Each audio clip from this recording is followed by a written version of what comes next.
So hello friends, welcome to learn services. This is Ram Soni. इस series में हम लोग डिस्कस कर रहे हैं मध्य प्रदेश पीएससी के जो हाल ही में डिफरेंट एग्जाम्स हुए हैं उनके क्वेश्चंस को यूनिट वाइज कंपाइल किया आता है और इसको डिस्कस किया आता है। इस सीरीज़ में ना सिर्फ सिविल सर्विस क्वेश्चन है बल्कि बाकी अन्य एग्जाम और होते हैं, जैसे इंजीनियरिंग सर्विसेज है, एडीपीओ है, इसके अलावा आयुष मेडिकल ऑफिसर है और बहुत सारे एग्जाम्स होते हैं। उन सभी क्वेश्चंस को यूनिट वाइज कंपाइल किया आता है। आज के इस सीरीज में हम डिस्कस करेंगे मध्य प्रदेश की जनजातियां, बेहद इंपॉर्टेंट टॉपिक है ट्राइब्स ऑफ मध्य प्रदेश, जो कि आपके प्रेजेंट टाइम में मध्य प्रदेश पीएससी के यूनिट 10 में एज ऑफ नो शामिल किया गया है। तो आइए डिस्कशन की शुरुआत करते हैं। देखिए, प्रीवियस ईयर क्वेश्चन को करना बहुत ही ज़रूरी है। इससे आपको कंप्लीट एक इंसाइट मिल जाती है किस तरह से आपको एग्जाम में क्वेश्चंस मिलेंगे और उनको कैसे तैयारी करनी है। ऑब्वियस बात है, आप उन्हीं पोर्शन को बार बार रिवाइज करेंगे, डेफिनेटली वो आपको एक बहुत बड़ा बेनिफिट देती है। इस सीरीज के अन्य वीडियोस और पीडीएफ को अवेल करने के लिए आप इस नंबर पे व्हाट्सएप मैसेज कर सकते हैं। नंबर है 8826033084। इस नंबर पे व्हाट्सएप मैसेज करेगा कि I want to join the test series, तो वहाँ पे आपको एक मिनिमल अमाउंट में 499 रुपये में आप इस टेस्ट सीरीज का बेनिफिट ले सकते हैं, जिसमें आपको वीडियोस दिए जाएंगे, एनालिसिस वीडियोस, और साथ में उसका पीडीएफ दिया जाएगा, है ना। तो आइए डिस्कशन की शुरुआत करते हैं। आज का पहला क्वेश्चन है, टांटिया मामा आर्थिक कल्याण योजना का उद्देश्य क्या है। तो क्वेश्चन पूछा गया, what is the objective of Tantya mama economic welfare scheme. अब देखिए, ये स्कीम एज ऑफ नो काफ़ी इंपॉर्टेंट है और इसमें बेसिकली देखा जाए तो हम नए उद्यम शुरू करने के लिए इस स्कीम को देते हैं। इस स्कीम को बेसिकली हमने लॉन्च किया है। ऐसी ही कई योजनाएं और भी मध्य प्रदेश सरकार ने लॉन्च किया है, उसके बारे में हम डिस्कस करेंगे। लेकिन इसका सही आंसर है, अनुसूचित जनजाति के बीपीएल श्रेणी के लाभार्थियों को नए उद्योगों, व्यवसायों के लिए कम लागत वाले उपकरण और कार्यशील पूंजी की आपूर्ति करना, supplying low cost equipment and working capital for new industries business to BPL category beneficiaries of scheduled tribes. तो ये है तांत्या मामा आर्थिक कल्याण योजना का उद्देश्य। It's a very important scheme. अब देखिए, यहाँ पे बाकी स्कीम्स को डिस्कस करेंगे, लेकिन उससे पहले टांट्या मामा आर्थिक कल्याण योजना के बारे में एक छोटी सी बेसिक चीज़ आप ध्यान रखिएगा, जो कि काफ़ी इंपॉर्टेंट है एज ऑफ नाउ। इसमें जो आवेदन दिनांक है वो 18 से 55 वर्ष के मध्य होना चाहिए। मतलब जो एज ग्रुप है वो यहाँ पे डिफाइन किया गया है। साथ में ये अनुसूचित जनजाति वर्ग के सदस्यों के लिए ही केवल लॉन्च किया गया है, इसे विशेष तौर पर ध्यान रखें। मध्य प्रदेश के मूल निवासी होनी चाहिए। अब इसमें क्या बेनिफिट देने की बात करी गई है, 10,000 रुपए से लेके 1 लाख रुपए तक की आपको यहाँ पे आपको स्वरोजगार हेतु ये योजना लॉन्च की गई है। इसमें ब्याज में अनुदान दिया जाएगा। क्या अनुदान दिया जाएगा? 7% प्रतिवर्ष की दर से ब्याज अनुदान अधिकतम 5 वर्षों तक के लिए दिया जाएगा। यह है तांत्या मामा आर्थिक कल्याण योजना। ठीक ऐसी ही एक योजना और भी मध्य प्रदेश सरकार के द्वारा लॉन्च की गई है। इसका नाम है डॉक्टर भीमराव अंबेडकर आर्थिक कल्याण योजना। बिल्कुल सेम फीचर आप देखोगे, बस फर्क यह है कि ये शेड्यूल्ड ट्राइब के लिए नहीं बल्कि शेड्यूल्ड कास्ट के लिए लॉन्च किया गया है, अनुसूचित जाति वर्ग के लिए लॉन्च किया गया है। सेम आवेदन दिनांक की आयु 18 से 55 वर्ष, जो आवेदक है उनकी, आवेदन नहीं बल्कि आवेदक का जो एज है वो 18 से 55 के बीच होना चाहिए। और साथ में यहाँ पे लिखा है 10,000 रुपए से 1 लाख तक की परियोजना इसमें शामिल की गई है। इसमें वही सेम चीज़ है, 7% प्रतिवर्ष की दर से ब्याज अनुदान अधिकतम 5 वर्षों तक के लिए दिया जाएगा। तो डॉक्टर भीमराव अंबेडकर आर्थिक कल्याण योजना और टांट्या मामा आर्थिक कल्याण योजना दोनों के सेम फीचर हैं, बस फर्क ये है कि एक शेड्यूल्ड ट्राइब के लिए लॉन्च की गई है, एक शेड्यूल्ड कास्ट के लिए लॉन्च की गई है। अब एक और योजना बहुत इंपॉर्टेंट है शेड्यूल्ड ट्राइब के लिए, अनुसूचित जनजाति के लिए, यह है भगवान बिरसा मुंडा स्वरोजगार योजना। बहुत ही महत्वपूर्ण स्कीम है। इस योजना की बात करें, यहाँ पे शैक्षणिक योग्यता भी लिखी है, 8वीं कक्षा उत्तीर्ण होना चाहिए और यहाँ पे आवेदक का जो एज ग्रुप है वो 18 से 45 वर्ष के मध्य होना चाहिए। तो ये भी यहाँ पे सिस्टम है। इसमें उद्योग विनिर्माण इकाई के लिए, मतलब कोई मैन्युफैक्चरिंग यूनिट यदि आप लगाना चाहते हैं, विनिर्माण मतलब मैन्युफैक्चरिंग यूनिट, तो उसके लिए 1 लाख रुपए से 50 लाख रुपए तक की आपको लोन फैसिलिटी दी जाएगी। यदि आप कोई सर्विस यूनिट आपको स्टार्ट करना चाहते हैं, सर्विस यूनिट का मतलब यह है कि बहुत सारे सर्विस यूनिट्स होते हैं, जैसे टीचिंग भी एक सर्विस में आता है, सर्विस सेक्टर में आता है, या इसके अलावा जैसे आप बहुत सारे और भी, जैसे डॉक्टर्स हैं, वो भी एक सर्विस सेक्टर में आता है ना। तो यदि आप कोई सर्विस इकाई स्टार्ट करना चाहते हैं, खुदरा व्यवसाय रिटेल ट्रेड में आप इन्वेस्ट करना चाहते हैं, तो वहाँ पे 1 लाख से 25 लाख रुपए तक का आपको यहाँ पर लोन दिया जाएगा। तो ये है आपका भगवान बिरसा मुंडा स्वरोजगार योजना। इस योजना में जो आपको लोन की फैसिलिटी है वो काफ़ी ज़्यादा दी गई है और विनिर्माण इकाई के लिए अलग है और सर्विस सेक्टर के लिए अलग है। इसमें भी लिखा है ब्याज अनुदान कितना दिया जाएगा, तो यहाँ पे लिखा हुआ है कि आपको प्रतिवर्ष 5% अथवा वास्तविक की दर से ब्याज अनुदान अधिकतम 7 वर्षों तक के लिए दिया जाएगा। तो ये चीजें प्रॉपर तरीके से में लिखी हैं। एक ऐसी योजना शेड्यूल कास्ट के लिए भी लॉन्च की गई है, इसका नाम है संत रविदास स्वरोजगार योजना। काफी महत्वपूर्ण योजना है, इसको भी आप याद रखिएगा। इसमें वही सेम फीचर है, 1 लाख से 50 लाख रुपए तक की आपको लोन दिया जाएगा, बट ये शेड्यूल कास्ट के लिए है। और 1 लाख से 25 लाख रुपए, 1 लाख से 50 लाख रुपए ये किसके लिए है? विनिर्माण इकाई, मतलब कोई मैन्युफैक्चरिंग यूनिट आप स्टार्ट करना चाहते हैं। 1 लाख से 25 लाख रुपए ये आपके सर्विस यूनिट के लिए है, कोई सर्विस सेक्टर के लिए आप व्यवसाय स्टार्ट करना चाहते हैं या रिटेल ट्रेड के लिए आप स्टार्ट करना चाहते हैं, उस कंडीशन में आपको इतना लोन दिया जाएगा। साथ में जो लोन की फैसिलिटी है, जो आपको ब्याज अनुदान दिया जाएगा 5% का 7 वर्षों के लिए, वो भी इसमें सेम फीचर है। तो हमें 4 योजनाएं विशेष तौर पे ध्यान रखना है। एक है टांट्या मामा आर्थिक कल्याण योजना, दूसरा है डॉक्टर भीमराव अंबेडकर आर्थिक कल्याण योजना, भगवान बिरसा मुंडा स्वरोजगार योजना और संत रविदास स्वरोजगार योजना। बेहद इंपॉर्टेंट स्कीम है, यहां से क्वेश्चन पूछ जाने की संभावना बहुत ज्यादा होती है। इस समय चर्चा में एक और योजना बड़ी इंपॉर्टेंट है, जब उद्यम की बात हम कर ही रहे हैं तो यहां पर इस योजना को भी याद रखिएगा, मुख्यमंत्री उद्यम क्रांति योजना। इस योजना में आवेदक की जो आयु है वो 18 से 45 वर्ष के बीच होनी चाहिए। देखिए, जितना भी डेटा मैं आपको दिखा रहा हूं ये प्रॉपर तरीके से गवर्नमेंट की ऑफिशियल वेबसाइट से लिया गया है। इसमें भी आवेदक की जो न्यूनतम शैक्षणिक योग्यता 8वीं कक्षा उत्तीर्ण होनी चाहिए लिखा हुआ है। इसमें लिखा हुआ है कि आवेदक के परिवार की वार्षिक आय 12 लाख रुपए से कम होना चाहिए, तभी जाके आपको इसका बेनिफिट दिया जाएगा। बाकी यहां पे लिखा हुआ है कि 7 वर्षों तक के लिए इस योजना के अंतर्गत 3% ब्याज अनुदान प्रदान किया जाएगा। इसमें लिखा हुआ है कि यदि कोई विनिर्माण इकाई आप शुरू करना चाहते हैं, मतलब मैन्युफैक्चरिंग यूनिट स्टार्ट करना चाहते हैं, उसके लिए आपको युवाओं को यहां पे लिखा भी है 1 लाख रुपए से लेके 50 लाख रुपए तक का यहां पे लोन फैसिलिटी दिया जाएगा। यदि कोई सर्विस यूनिट स्टार्ट करना चाहते हैं तो वहां पे 1 लाख से 25 लाख रुपए तक का आपको लोन फैसिलिटी दिया जाएगा। तो यह है मुख्यमंत्री उद्यम क्रांति योजना, बेहद महत्वपूर्ण स्कीम है। तो इन 5 स्कीम्स को आप विशेष तौर पर ध्यान रखिएगा। चलिए, इस क्वेश्चन में कुछ ज्यादा डिस्कशन हो गया, अगले क्वेश्चन में चलते हैं। अगला क्वेश्चन है, राष्ट्रीय अनुसूचित जनजाति आयोग के अध्यक्ष और उपाध्यक्ष के अतिरिक्त सदस्यों की कुल संख्या कितनी है? देखो, ये काफी महत्वपूर्ण है। अनुसूचित जनजाति आयोग की बात करते हैं तो पहली बात याद रखना है कि ये कौन से आर्टिकल में मेंशन है। तो article 338A as of no हमारे यहाँ schedule tribe national commission of schedule tribe की बात करता है। देखो, पहली बात इसकी क्रोनोलॉजी समझना, 65th अमेंडमेंट एक्ट था जिसमें पहली बार national commission of scheduled caste and scheduled tribe बनाया गया था। मतलब एक ज्वाइंट कमीशन बनाया गया था शेड्यूल कास्ट और शेड्यूल ट्राइब के लिए। फिर उसके बाद आता है एक और अमेंडमेंट, 89th अमेंडमेंट एक्ट। इस अमेंडमेंट एक्ट के द्वारा शेड्यूल कास्ट और शेड्यूल ट्राइब कमीशन को अलग अलग कर दिया गया। तो इन दोनों को विशेष तौर पे आप ध्यान रखना, इन अमेंडमेंट्स को, यहां से कई बार क्वेश्चन पूछा आता है।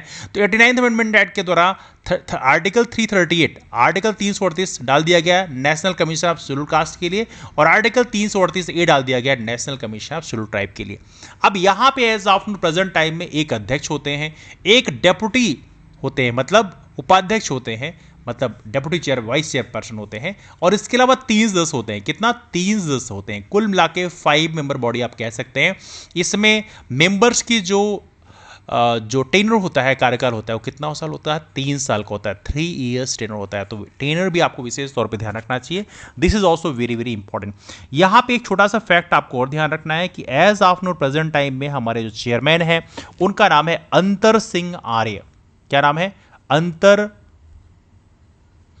अंतर सिंह आर्य। अंतर सिंह आर्य को as of now national commission of schedule tribe का चेयरमैन अपॉइंट किया गया है। तो ये नाम भी आपको विशेष तौर पे ध्यान रखना है। चलते हैं तीसरे क्वेश्चन में, भीमा नायक का संबंध किस रियासत से था? तो भीमा नायक के बारे में तो मुझे बताने की ज्यादा जरूरत नहीं है, एक बहुत ही चर्चित नाम है। This very important personality of Madhya Pradesh. ये हैं बड़वानी से। कौन सी रियासत से हैं? बड़वानी रियासत से हैं। तो इनको आप विशेष तौर पे ध्यान रखेंगे। This is very important name, है ना। चलिए आगे चलते हैं, let's go for next question. ये यहाँ पे आपको दिखाया भी गया, भीमा नायक मेमोरियल भी है आपके ढाबा बावड़ी में, जो कि बड़वानी जिले में है ना। Now let's get the next question. चौथा क्वेश्चन है, जनजाति नेता है सीताराम कंवर और रघुनाथ सिंह मंडलोई। यह पूछा गया अंग्रेज विरोधी क्रांति में कब शामिल हुए? तो यहां पे इसका सही आंसर है 1857 में। तो इन दोनों के बारे में थोड़ी थोड़ी जानकारी हमें डिस्कस करना चाहिए, सीताराम कंवर साहब के बारे में और रघुनाथ सिंह। देखिए, आपको जो हमारे ट्राइबल पर्सनालिटीज हैं उनके बारे में विशेष तौर पे ध्यान रखना है, यहां से क्वेश्चन बहुत ज्यादा पूछने की संभावना है। तो सीताराम कंवर साहब की बात करें तो ये खरगोन जिले से संबंधित हैं। कौन से? खरगोन जिले से। खरगोन को हम लोग क्या बोलते हैं? खरगोन को हम लोग पश्चिमी निमाड़ बोलते हैं। याद रहे महेश्वर का जो किला है वो खरगोन में ही है। और इसके अलावा इधर पड़ेगा उससे खंडवा में, पूर्वी साइड में, है ना। तो खंडवा की बात करें तो हम खंडवा को क्या बोलते हैं? खंडवा को हम बोलते हैं पूर्वी निमाड़, खरगोन को पश्चिमी निमाड़ बोलते हैं। अब यहां पे आपको ध्यान रखना है सीताराम कुंवर साहब का जन्म खरगोन जिले के डंग क्षेत्र में हुआ, तो इसे आप विशेष तौर पर याद रखें। लेकिन इनका संबंध जो है बड़वानी रियासत से था, है ना। तो इन्होंने इवेली जो हमारे शंकर शाह और रघुनाथ शाह की बात करें, इनकी गुप्तचर सेना के प्रमुख भी थे सीताराम कुंवर साहब। लेकिन 1857 की क्रांति में उन्होंने भाग लिया था किस क्षेत्र से? निमाड़ क्षेत्र से। ये खंडवा खरगोन ये निमाड़ क्षेत्र ही आएगा, है ना। ना यहाँ पे एक और महत्वपूर्ण नाम है, ये है रघुनाथ सिंह मंडलोई साहब। रघुनाथ सिंह मंडलोई साहब की बात करें तो रघुनाथ सिंह मंडलोई जो है इनका बेसिकली जो निवास है ये भी खरगोन से है, खरगोन के टंडा बारूद जगह से है। और इन्होंने भी क्रांति में शामिल हुए थे 1857 क्रांति में। तो ये दोनों ही नाम काफ़ी महत्वपूर्ण है, सीताराम कंवर और रघुनाथ सिंह मंडलोई, है ना। तो इनका नाम विशेष तौर पर ध्यान रखेंगे। पांचवा क्वेश्चन आपके सामने है, दीवार पर मिट्टी से बनाई जाने वाली नोह डोरा अलंकरण, क्या नाम है? नोह डोरा अलंकरण। नोह डोरा ornamentation made of clay on the wall is the speciality of which tribe? कौन जनजाति में नोह डोरा अलंकरण बनाया जाता है? It's quite unique art, I mean unique art, because जो भित्ति चित्र है वो हमारे मध्य प्रदेश में काफ़ी प्रचलित है और काफ़ी खूबसूरत से भित्ति चित्र बनाया जाते हैं। मैं आपको दिखाऊंगा बाकी भी, लेकिन ये हमारी गोंड जनजाति से संबंधित है ना, गोंड जनजाति से। नाउ यहाँ पे आप देखिएगा बाकी भित्ति चित्र भी आपको दिखाया गया। जैसे सवनाही की बात करें, ये हमारा सवनाही भित्ति चित्र इस प्रकार का होता है। इसके अलावा बाकी और भी है, लेकिन यहाँ पे ये है आपको दिखाया जा रहा है नोह डोरा, नोह डोरा भित्ति चित्र, जो कुछ इस तरह का होता है। हालांकि इतना आपसे डिटेल क्वेश्चन नहीं पूछा जाएगा, लेकिन हल्के से जानकारी होनी चाहिए कौन सी भित्ति चित्र में बेसिकली किस तरह की आकृतियां बनाई जाती है ना। Now let's move on for next question. छठे क्वेश्चन में चलते हैं। छठा क्वेश्चन पूछा गया आपसे, मध्य प्रदेश में किस जनजाति को आदर के साथ खुटिया पटेल के रूप में संबोधित किया जाता है? Which of the following tribe is often addressed as Khutiya Patel with respect? तो ये ऑप्शन आपके सामने है और ये बहुत ही फेमस क्वेश्चन है, कई बार एग्जाम में क्वेश्चन पूछा गया है। इसका सही आंसर है सहरिया। क्या नाम है? सहरिया। देखिए मध्य प्रदेश में 3 विशेष पिछड़ी जनजाति हैं, है ना, मतलब प्रिमिटिव ट्राइब्स जिसे बोलते हैं। तो इसमें आप कमेंट करके बताइए कौन कौन सी जनजाति हमारे मध्य प्रदेश में प्रिमिटिव ट्राइब मतलब विशेष पिछड़ी जनजाति में आते हैं। Please to comment this out. तो सहरिया जनजाति की बात करें, इनका निवास मोस्टली हमारे मध्य प्रदेश के उत्तर क्षेत्र में है। जैसे हमारा जो मध्य प्रदेश है, मध्य प्रदेश में यदि हम देखें तो मध्य प्रदेश का जो उत्तर पश्चिमी क्षेत्र है, मतलब ये वाला जो क्षेत्र है, ये वाला रीजन, यहाँ पर आपको सहरिया जनजाति का जो कंसंट्रेशन है वो देखने के लिए मिलेगा। तो इन्हें हम आदर के साथ खुटिया पटेल कहते हैं, तो इन्हें आप विशेष तौर पर ध्यान रखेंगे। और एक और महत्वपूर्ण चीज है, सामुदायिक रेडियो केंद्र से इस समय क्वेश्चन पूछा जा रहा है। तो सहरिया जो हमारा सामुदायिक रेडियो केंद्र है ये कहाँ पे है? ये है आपके श्योपुर में। कहाँ पे है? श्योपुर में।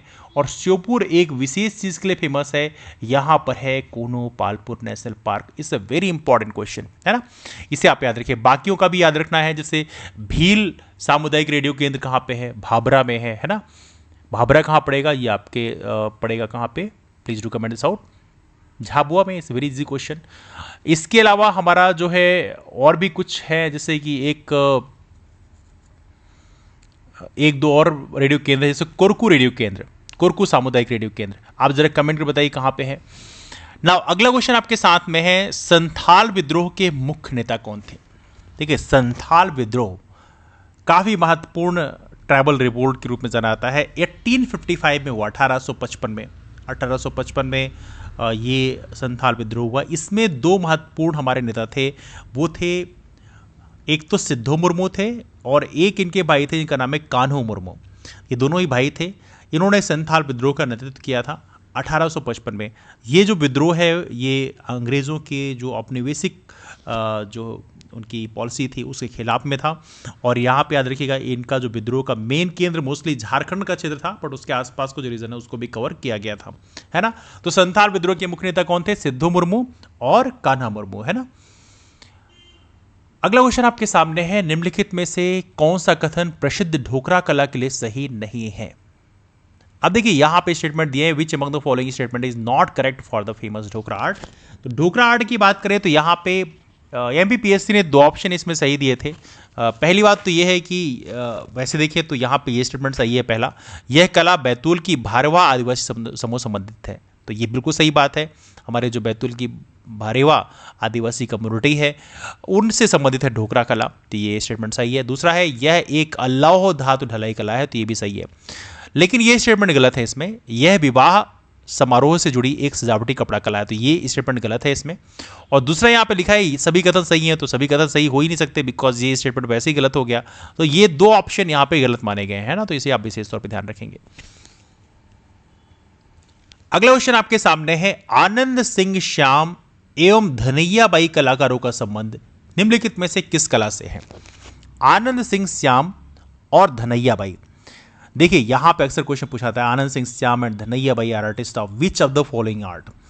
तो ये कौन से हैं? ये हैं गौड़ चित्रकला संबंधित हैं। देखिए चित्रकला के जो फेमस पेंटर्स होते हैं उनके नाम आप जरूर ध्यान रखिएगा।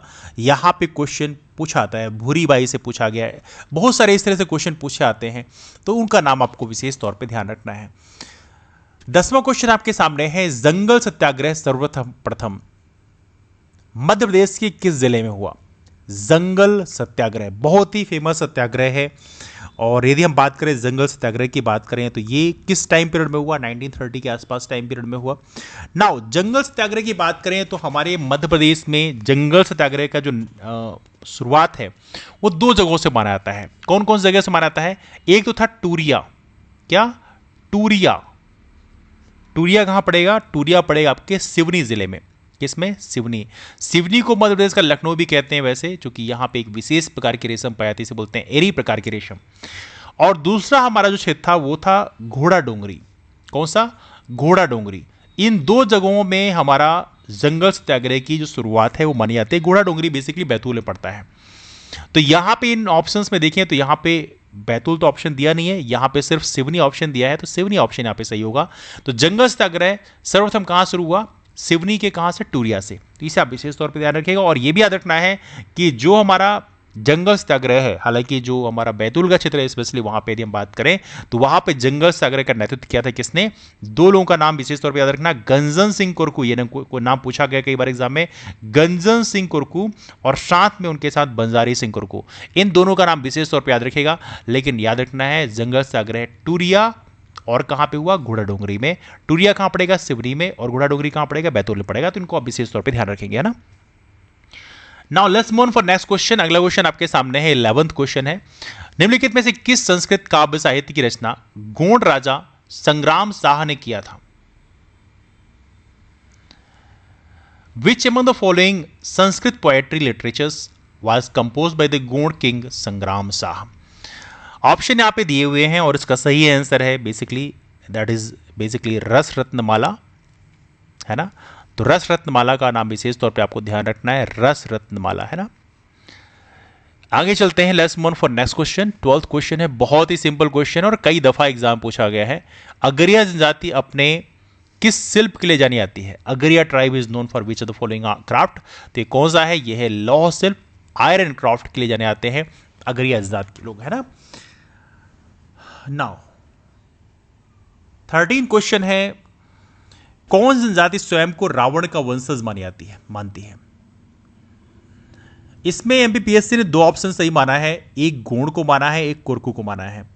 तो 2 ऑप्शन यहां पर एमपीपीएससी ने सही माना है। तो यहां पे याद रखिएगा, which of the following tribe consider self as descendant of Ravan? तो गोंड और कुरकू माना गया है एमपीपीएससी के ऑफिशियल आंसर के आधार पे। 14 क्वेश्चन आपके सामने, पिथौरा चित्रकला किस जनजाति संबंधित है? पिथौरा चित्रकला ये बेसिकली देखा है तो हमारे मालवांचल का है पिथौरा चित्रकला, और ये हमारी भील जनजाति संबंधित है पिथौरा चित्रकला। 15th क्वेश्चन चलते हैं, कोरकू जनजाति वर्ष में कितनी बार जादुई शक्तियों एवं आत्माओं को बलि देकर प्रसन्न करते हैं? How many times in a year do the Korku tribes appease the magical powers and spirits by making sacrifices? तो कितनी बार करते हैं? ये 2 बार का होता है, 2 बार, है ना, साल में 2 बार। अगला क्वेश्चन आपके सामने है, भील जनजाति का मुख्य व्यवसाय क्या है? तो भील जनजाति का मुख्य व्यवसाय बेसिकली कृषि है, एग्रीकल्चर में ही इन्वॉल्व है। हालांकि अब तो बहुत सारी अलग अलग प्रोफेशंस में हैं, बट मोस्टली जो यदि हम पुश्तैनी व्यवसाय की बात करें तो कृषि से संबंधित है। 17 क्वेश्चन आपके सामने है, वर्ष 2022 में मध्य प्रदेश राज्य स्तरीय आदिवासी गौरव दिवस किस स्थान पर मनाया गया? In the year 2022 Madhya Pradesh state level tribal pride day was celebrated which Pradesh? तो पहली बात तो आपको याद रखना है हमारे मध्य प्रदेश के बारे में ये कि जो आदिवासी गौरव दिवस है ये हमने किस दिन मनाया है? किस दिन मनाया है? ये मनाया है 15 नवंबर को। क्यों मनाया 15 नवंबर को, क्या खासियत है? 15 नवंबर है भगवान बिरसा मुंडा की जयंती। मुंडा विद्रोह के नायक उलगूलन आपको याद होगा, इस वेरी इंपॉर्टेंट विद्रोह। तो 15 नवंबर ये भगवान बिरसा मुंडा की जयंती है। आदिवासी गौरव दिवस इसी दिन मनाया जाता है। तो पहली बात तो आपको ये ध्यान रखना है। दूसरा, जिस जगह मनाया गया था वो था शहडोल में, एक लालपुर जगह है जहां पे आयोजित किया गया था। तो ये भी आपको विशेष तौर पे ध्यान रखना है कि शहडोल के लालपुर में आयोजित किया गया था और यहाँ पर खुद हमारे भारत की जो राष्ट्रपति हैं प्रेजेंट टाइम में श्रीमती द्रौपदी मुर्मू, ये यहाँ पे बतौर मुख्य अतिथि यहाँ पे आई थी। तो ये आप विशेष तौर पे याद रखेंगे। पैसा जो अधिनियम बनाया गया था पंचायती राज एक्सटेंशन शेड्यूल्ड एरिया, इसको इसी दिन यहाँ पे लागू भी किया गया, तो इसको भी आपको विशेष तौर पे ध्यान रखना है, ठीक है। 18 क्वेश्चन आपके सामने है, आहार अनुदान योजना मध्य प्रदेश शासन के किस विभाग द्वारा संचालित की जाती है? आहार अनुदान योजना बहुत ही महत्वपूर्ण स्कीम है, अक्सर लोग कंफ्यूजन में आते हैं। याद रहे, आहार अनुदान योजना में कोई आहार नहीं दिया था। ये भी क्वेश्चन की दफा पूछाता है क्या इसमें आपको कोई खाना दिया जाता है? तो नहीं, यहाँ पे फाइनेंशियल हेल्प आपको दी जाती है। वही पहले 1000 रुपये थी, बाद में उसको बढ़ा के 1500 रुपये कर दिया गया है। तो आहार अनुदान योजना की यदि हम बात करें कौन सा डिपार्टमेंट इसको संचालित करता है, ये है ट्राइबल अफेयर्स डिपार्टमेंट, जनजातीय कार्य विभाग के द्वारा इसको संचालित किया जाता है। तो इसको आप विशेष तौर पर ध्यान रखेंगे, है ना। Now let's move on for next question. अगला क्वेश्चन आपके सामने है, छिंदवाड़ा जिले के पातालकोट की भारिया जनजाति के कृषि देवता कौन है? छिंदवाड़ा जिले के पातालकोट की भारिया जनजाति के, भारिया जनजाति one of the most backward tribe है। हमारे यहाँ 3 ही मोस्ट प्रिमिटिव बैकवर्ड ट्राइब हैं, उसमें से एक तो भारिया जनजाति हैं, एक है सहरिया और तीसरे कौन है? बैगा। बैगा, भारिया और सहरिया, ये तीनों विशेष पिछड़ी जनजाति में आते हैं। नाउ पातालकोट की भारिया जनजाति जो हैं, इनके जो देव हैं वो कौन है? वो हैं भीमसेन। क्या नाम है? भीमसेन कृषि देवता है। तो ये नाम आपको विशेष तौर पे ध्यान रखना है। जनजातियों के जो देवता हैं उनके क्वेश्चन वहां से पूछे आते हैं। अगला है, गौड़ जाति अपने आप को क्या मानती है?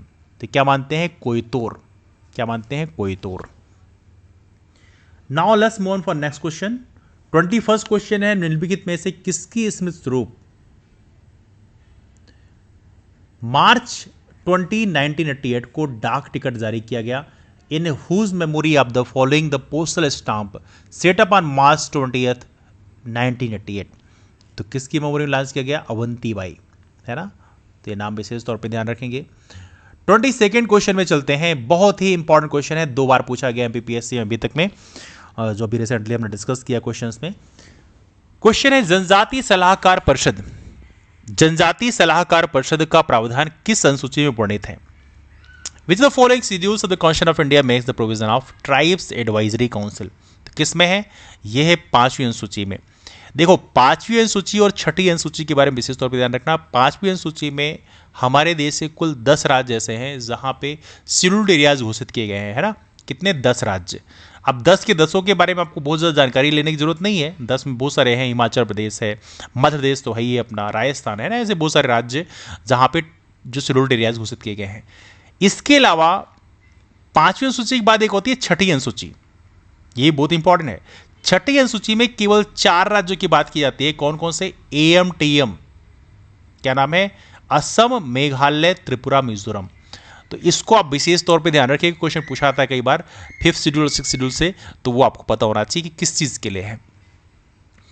23rd क्वेश्चन आपके सामने है, भैंस संस्कृति, भैंस के प्रति आदर और श्रद्धा का भाव किस जनजाति पाया जाता है? भैंस संस्कृति, buffalo culture, feeling of respect and veneration towards buffalo is found in. बहुत ही प्यारा क्वेश्चन है और इसका सही आंसर है टोडा। हमारे मध्य प्रदेश की जो टोडा जनजाति हैं, इससे भैंस संस्कृति पाई जाती है, मतलब भैंसों के प्रति आदर भावना होती है। तो ये है टोडा जनजाति। This is very important question. अगला क्वेश्चन हमारे सामने है, 24th क्वेश्चन है, संविधान के किस अनुच्छेद में जनजातीय सलाहकार परिषद की स्थापना का प्रावधान किया गया? किस अनुच्छेद में, कौन से आर्टिकल में इसके बारे में कहा गया है? नाउ यहां पे आर्टिकल्स आपके सामने लिखे हुए हैं, इसका सही आंसर है दैट इज बेसिकली 244। आर्टिकल 244 में जनजातीय सलाहकार परिषद की स्थापना का प्रावधान किया गया है। यह है आपका आर्टिकल 244। नाउ अगला क्वेश्चन आपके सामने है, निम्नलिखित में से किस विकल्प में जनजाति का नाम और उसे प्रचलित नृत्य का नाम सुमेलित नहीं है? है ना, तो नृत्य और जनजाति दोनों यहां पे लिखी हुई है। तो यहां पे भगोरिया की बात करें तो भील में है, परधोनी की बात करें बैगा में है, इस फाइन। रीना की बात करें गोंड में है, गोचो की बात करें भिलाला में नहीं है, बल्कि गोचो की बात करें तो ये बेसिकली हमारे गोंड ट्राइब का है, तो ये भिलाला का नहीं है। भिलाला मतलब भील की बात कर रहे हैं, गोचो किस में है, ये गोंड का है। तो इन्हें आप विशेष तौर पे ध्यान रखेंगे। किसका जो नृत्य है उसके बारे में विशेष जानकारी होनी चाहिए, यहाँ से क्वेश्चन पूछे आते हैं। जैसे भगोरिया की बात करें, डिस्कस कर चुके हैं। एक मटकी की बात करें, मटकी डांस भी है, मालवा में बहुत चलता है, तो इसको भी आप याद रखिएगा। लहंगी डांस भी है जो बंजारा परफॉर्म करते हैं स्पेशली। चटकुरा डांस बड़ा फेमस है, कुरकू जनजाति के द्वारा किया आता है, गोचो डिस्कस कर चुके हैं। इसके अलावा परधोनी डांस बहुत इंपॉर्टेंट है जो बैगा जनजाति के द्वारा किया आता है। बार डांस है, कंवर जनजाति के द्वारा किया आता है। तो इन्हें आप विशेष तौर पर ध्यान रखिए, यहाँ से क्वेश्चन एग्जाम में पूछे आते हैं। 26 क्वेश्चन आपका, जनजातीय जीवन में गोटुल, जनजातीय जीवन में गोटुल प्रतिनिधित्व करता है। तो गोटुल किस चीज को प्रतिनिधित्व करता है? तो यहां पे ऑप्शन आपके सामने दिया हुआ है और it's a very easy question. Ghotul we all know about this one, और यह है विवाह के स्वरूप का मतलब फॉर्म ऑफ मैरिज है ना। 27 क्वेश्चन है, भगोरिया उत्सव किस माह में मनाया जाता है? भगोरिया उत्सव, तो ये बेसिकली हमारा भगोरिया मोस्टली जो होली का टाइम होता है, तो होली का टाइम किस समय होता है? मार्च के टाइम में, है ना। तो भगोरिया जो है मार्च के टाइम में सेलिब्रेट किया जाता है। कहाँ पे? हमारे मालवा अंचल में, स्पेशली हमारी जो भील कम्युनिटी है उनके द्वारा परफॉर्म किया जाता है। 28 क्वेश्चन हमारे सामने, 2011 की जनगणना के आधार पे, 2011 की जनगणना के अनुसार मध्य प्रदेश की कुल कितनी जनसंख्या में जनजातियों की जनसंख्या प्रतिशत में कितनी है? तो ये कितनी है? 21.1% 2011 सेंसस के आधार पे। और 2011 सेंसस का डाटा ही आपसे पूछा जाएगा क्योंकि 2021 का तो अभी हुआ नहीं। 29 क्वेश्चन हमारे सामने है, याद रखिए पॉपुलेशन इतना है लेकिन जो रिजर्वेशन है वो 20% ही है ना। भारतीय संविधान के अनुच्छेद 164 के अंतर्गत अनुसूचित जनजातियों के कल्याण हेतु अलग मंत्री नियुक्त किए जाते हैं। निम्नलिखित में से किन राज्यों में यह व्यवस्था विद्यमान है? तो एज ऑफ नो इन ऑप्शंस में देखें तो हमारे यहाँ दो राज्य ऐसे हैं, मध्य प्रदेश और उड़ीसा, जहां पर फैसिलिटी अवेलेबल है ना। तो ये विशेष तौर पर ध्यान रखिएगा। उड़ीसा में भी सरकार नई बनी है, बीजेपी सरकार बनी है। जरा कमेंट में बताइए कौन मुख्यमंत्री बने हैं। 30th क्वेश्चन है, निम्नलिखित में से किस राज्य में जनजातीय उपयोजना की अवधारणा लागू की गई है? Which of the following state has the implemented the concept of tribal सब प्लान? तो कौन लॉन्च किया है? हमारे मध्य प्रदेश ने लॉन्च किया है। तो मध्य प्रदेश में ट्राइबल सब प्लान लॉन्च किया है। नाउ 31st क्वेश्चन आपके सामने, निम्नलिखित में से किस विकल्प में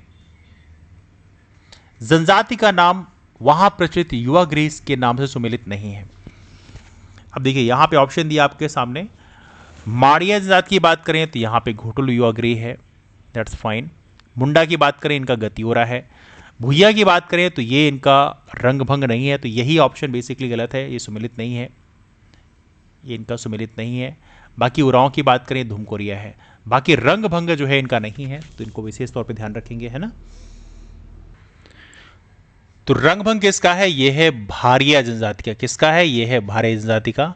तो ये युवा गृह विशेष तौर पे पूछे आते हैं एग्जाम में, इनको आप विशेष तौर पे ध्यान रखिएगा। 32nd क्वेश्चन है, जनजातीय सलाहकार परिषद की व्यवस्था भारतीय संविधान की निम्नलिखित में से किस अनुसूची में है? ये क्वेश्चन पहले ही पूछा चुका है, फिर से पूछा गया है। ये है 5वीं अनुसूची में, है ना। 33rd क्वेश्चन है आपके सामने, उज्बन जनजातीय संस्कार किस चीज संबंधित है? तो ये आपके उज्बन, ये बेसिकली दाह संस्कार संबंधित है। तो ये आप विशेष तौर पे ध्यान रखें, दाह संस्कार संबंधित है ना।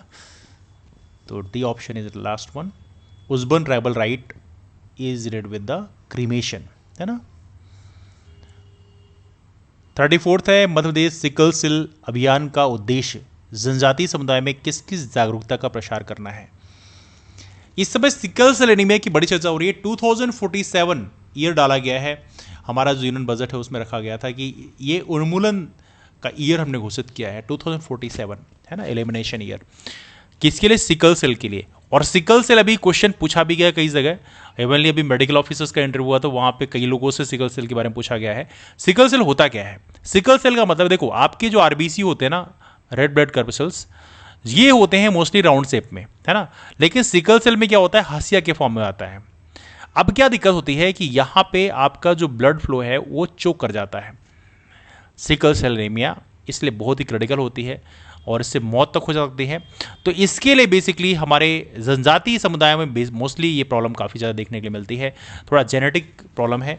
तो यहाँ पे देखिए, तो यहाँ पे सभी को कवर किया गया, सिकल सेल एनीमिया भी है, थैलेसेमिया भी है और हीमोग्लोबिनोपैथीज भी है। तो उपयुक्त सभी कवर इसमें किया गया है। तो ये आप विशेष तौर पर ध्यान रखेंगे। 34 का डी ऑप्शन इसमें सही है। अगला क्वेश्चन है 35th क्वेश्चन है, निम्नलिखित में से कौन सी जनजाति लौह शिल्प में निपुण मानी जाती है? तो क्वेश्चन बेसिकली देखा जाए तो कई बार एग्जाम पूछा गया है, दैट्स वेरी इजी क्वेश्चन, और ये है गरीय जनजाति में।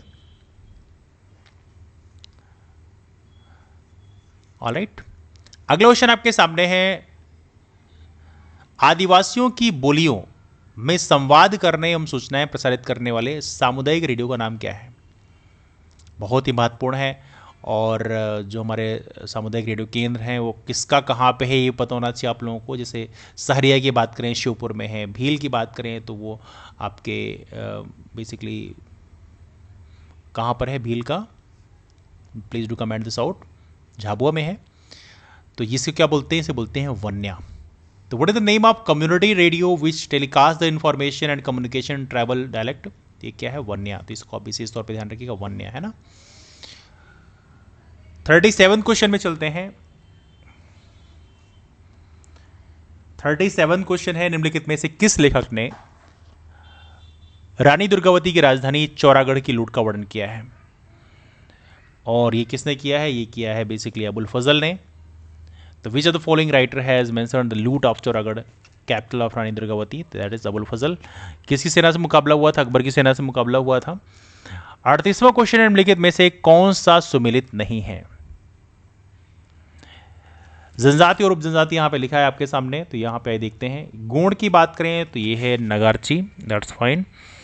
भील की बात करें, भील का तो बरेला है, कोई दिक्कत नहीं, भील भिलाला पटेलिया रथिया बरेला, है ना। बैगा की बात करें, बेजवार है, ये भी सही है। भारिया का रोहिया नहीं है, बस यही सुमिलित नहीं है, बाकी जो हैं सुमिलित हैं, है ना। आइए चलते 39 क्वेश्चन में। भील जनजाति का पर्व है कौन सा है? बहुत ईजी क्वेश्चन है, भगोरिया, है ना। अगला क्वेश्चन है 40th क्वेश्चन है, भारिया जनजाति मध्य प्रदेश से कौन कौन से जिलों में प्रमुखता से बसी हुई है? तो भारिया जनजाति की बात करें तो हमारे छिंदवाड़ा है, जबलपुर है, इस एरिया में हमारा भारिया जनजाति कंसंट्रेशन ज़्यादा है।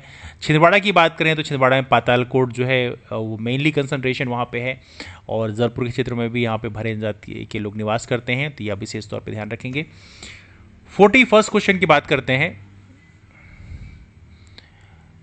ये बड़ा सा क्वेश्चन है, स्टेटमेंट काफ़ी सारे दिए हैं। मध्य प्रदेश की जनजातियों के संदर्भ में निम्नलिखित में से कथनों पर विचार कीजिए। With reference to tribes of Madhya Pradesh consider the following statement. पहला है, मध्य प्रदेश राज्य की जनसंख्या का 20% से अधिक हिस्सा जनजातियों का है। बिल्कुल सही बात है। 2011 सेंसस के हिसाब से देखें तो 21.1% पॉपुलेशन हमारे मध्य प्रदेश में शेड्यूल्ड ट्राइब का है ना। बैगा स्वयं को द्रविड़ की वंशज मानते हैं, बिल्कुल सही स्टेटमेंट है ना, द्रविडियन। कोल की बात करें जो मुख्य रूप से श्रमिक वर्ग के हैं, रीवा, सीधी, सतना और जबलपुर जिलों में पाए जाते हैं, ये भी बिल्कुल सही स्टेटमेंट है। अगला है संतिया, मालवा की एक जनजाति है जो स्वयं को मूल रूप से राजपूत मानते हैं। तो इसमें बेसिकली चारों स्टेटमेंट सही हैं, तो ये इसमें डी ऑप्शन इसमें सही है, तो D option is right over here. तो इसका सही आंसर क्या है? 1, 2, 3 एंड 4। 42nd क्वेश्चन आपके सामने। मध्य प्रदेश के वर्तमान डिंडोरी जिले का रामगढ़ गांव, डिंडोरी जिले का रामगढ़ गांव 1857 के विप्लव के समय विद्रोह का एक केंद्र था। Ramgarh village the present district of Dindori of Madhya Pradesh was centre of great rebellion of 1857। Who led the rebellion? और इस विद्रोह के अगुवा कौन थे? ये थे रानी अवंती बाई। रानी अवंती बाई की अंगरक्षक का नाम भी याद रखिएगा, बहुत ही पूछा आता है एग्जाम में, वो है गिरधारी बाई। क्या नाम था उनका? नाम था गिरधारी बाई। दो अंगरक्षिका थी जिनका नाम विशेष तौर पर डिस्कस किया जाता है, जैसे लक्ष्मीबाई, रानी लक्ष्मीबाई की अंग्रेजी का नाम भी डिस्कस किया जाता है, उनका नाम था झलकारी बाई, है ना। तो ये दोनों नाम विशेष तौर पे आप ध्यान रखिएगा।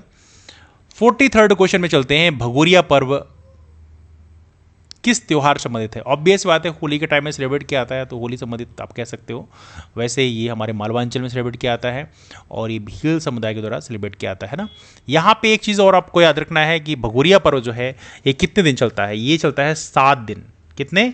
7 डेज। 7 डेज ये फेस्टिवल हमारा चलता है, तो ये भी आपको विशेष तौर पे ध्यान रखना है। ये कमेंट करके बताइए जरा, भगोरिया जो पर्व है ये 3 पार्ट में सेलिब्रेट किया जाता है। कितने? 3 पार्ट में। तो क्या आप बता सकते हैं कि जो हमारा भगोरिया फेस्टिवल है उसमें 3 पार्ट कौन कौन से हैं? Any of you? चलिए कमेंट करके बताइए, तब तक मैं भी लिखता हूं। तो पहला है गुलालिया। क्या है? गुलालिया। अगला क्या है? गोल गधेड़ो। गोल गधेड़ो। और तीसरा क्या है? उजाड़िया। 7 दिन चलने वाला फेस्टिवल 3 पार्ट में होता है, 3 चरण में होता है, ठीक है। तो ये आप विशेष तौर पे ध्यान रखेंगे। चलिए आगे चलते हैं, 44th क्वेश्चन में चलते हैं। 44th क्वेश्चन है आपका, रानी दुर्गावती के पिता का नाम क्या था? तो क्या था ये थे शालिवाहन। ये बेसिकली चंदेल रूलर थे, रानी दुर्गावती के पिता। नाउ अगला क्वेश्चन डिस्कस करते हैं। 45th क्वेश्चन है, मध्य प्रदेश सरकार ने भगवान बिरसा मुंडा स्वरोजगार योजना की अनुशंसा 2022 में किस तिथि पर की है? अब देखो इस तरह से क्वेश्चन पूछा जाते हैं, किस दिन स्टार्ट किया गया है, तो ये चीज़ें पता होना चाहिए। 6 सितंबर को स्टार्ट किया गया है, इस दिन से अनुशंसा की है। लेकिन ये आपको याद रखना है, भगवान बिरसा मुंडा स्वरोजगार योजना में क्या क्या प्रोविज़न रखे गए हैं, इसके बारे में ऑलरेडी आप लोगों से डिस्कस किया चुका है, तो उसको आप विशेष तौर पर ध्यान रखें। जितनी भी योजनाएं इस तरह की हैं हमारी, उनके बारे में आपको विशेष जानकारी होनी चाहिए, है ना। चलिए 46 क्वेश्चन में चलते हैं। 46 क्वेश्चन पूछा गया, निम्नलिखित में से चित्रकला किस विधा से पद्मश्री भूरीबाई का संबंध है? बहुत ही महत्वपूर्ण नाम है, स्पेशली जो हमारे पद्मश्री अवार्डी हैं उनके बारे में आपको विशेष जानकारी होनी चाहिए। जैसे इस बार सत्येंद्र सिंह लोहिया हैं एक, है ना, और जितने भी और पर्सनालिटीज़ हैं सभी के बारे में आपको याद रखना है। जैसे सत्येंद्र सिंह लोहिया का नाम विशेष तौर पर याद रखना, पैरा स्विमर हैं, उनको इस बार पद्मश्री अवार्ड दिया गया है। तो ऐसी जो पर्सनालिटीज़ हैं उनसे अक्सर क्वेश्चन पूछे जाते हैं। ऐसे हमारे यहाँ देखा है तो जो विक्रम पुरस्कार है वो जो दिव्यांग कैटेगरी में दिया गया है, उनका भी नाम आपको विशेष तौर पर ध्यान रखना है। तो इस तरह से चीज़ें पूछे जाते हैं एग्जाम में। एनीवे, तो भूरीबाई का संबंध किस क्षेत्र से है? ये है पिथौरा से, है ना। और पिथौरा चित्रकला कहाँ की है? मालवांचल की है ना। 47 क्वेश्चन आपके सामने है। तांत्या भील ने किस प्रसिद्ध क्रांतिकारी स्वतंत्रता संग्राम सेनानी से आक्रमण की गुरिल्ला युद्ध सीखी थी? From which famous revolutionary freedom fighter did Tantya Bhil learn the guerrilla warfare style of attack? तो ये हैं तात्या टोपे। तात्या टोपे को जानते ही आप। 48 क्वेश्चन है, आप बता सकते हैं क्या तात्या टोपे की समाधि कहां पर बनी है? Any of you? गढ़ा मंडला की प्रसिद्ध रानी का नाम बताइए। गढ़ा मंडला की बात की जा रही है, बहुत ही आसान सा क्वेश्चन है, अक्सर डिस्कस किया जाता है। ये है रानी दुर्गावती। और 49 क्वेश्चन आपके लिए, स्वतंत्रता संग्राम से रानी पिता पुत्र की सही जोड़ी बताइए। और ये हैं शंकर शाह और रघुनाथ शाह। शंकर शाह और रघुनाथ शाह, है ना। और ये रहा 50th क्वेश्चन, जिला छिंदवाड़ा के पातालकोट में निम्नलिखित में से कौन सी जनजाति निवास करती है? तो ये है भारे जनजाति निवास करती है। बहुत ही आसान क्वेश्चन है, one of the most backward tribe है। और हमारे मध्य प्रदेश में 3 जनजातियों को विशेष विशेष जनजाति बोला गया है, इसमें भारिया, बैगा और सहरिया हैं। और ये भी याद रखना कौन सी जनजाति कहाँ पे निवास करती है, ये पता होना चाहिए आपको, है ना। एक क्वेश्चन बताओ जरा, बैगाचक कौन से जिले में आता है? बैगाचक जो है कौन से जिले में बैगाचक होता है? 51st क्वेश्चन है, मध्य प्रदेश में प्रथम भील सामुदायिक रेडियो केंद्र कहाँ पर प्रारंभ किया गया? तो कहाँ पे स्टार्ट किया गया? भाभरा में। और भाभरा कहाँ पे है ये आपके? Please do comment this out. तो ये कुल मिला के हमारे ये रहा 51 क्वेश्चन। बाकी जो क्वेश्चन हैं वो अगले पार्ट में डिस्कस किए जाएंगे। तो डिस्कशन को फिलहाल यहीं से वाइंड अप करते हैं, मुलाकात करते हैं फिर, तब तक के लिए bye and take care, that's all, thanks so much.